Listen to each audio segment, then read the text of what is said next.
In Veneto i nuovi casi di contagio da Covid-19 sono oramai ridotti a poche decine al giorno, minimi gli ingressi in ospedale, in calo i ricoveri nelle terapie intensive. Ed è in questo scenario e con oltre 4 milioni di dosi di vaccino già inoculate in regione che dopo mesi e mesi cessa finalmente l'obbligo di utilizzo delle mascherine all'aperto.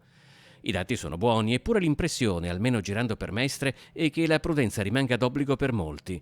Tra chi passa in piazza Ferretto, quel temuto atteggiamento da liberi tutti non c'è.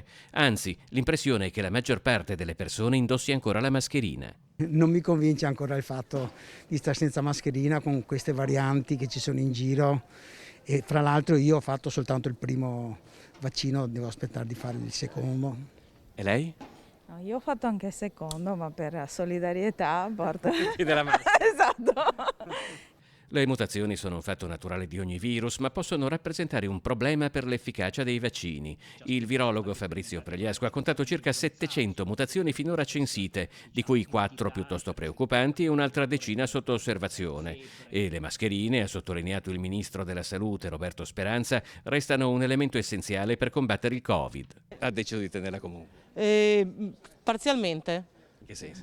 Nel senso che se mi ricordo cerco di portarla dietro e la uso comunque se non mi dà particolare fastidio. Io sono anziana, ho 80 anni e io sono uscita dalla banca e l'ho tenuta.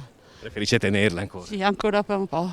Mi ha trovato così, ce l'avevo, però camminando io la levo. Dentro bisogna stare attenti ancora. Ho fatto tutte le 2 dosi di vaccino, quindi sono a posto, sono tranquillo, però bisogna stare attenti perché il virus circola ancora. Non lo so, non ci ho pensato neanche che oggi fosse 28, sono talmente abituata che non ci do peso ormai, è un'abitudine. Non le dà fastidio? No, non mi dà fastidio.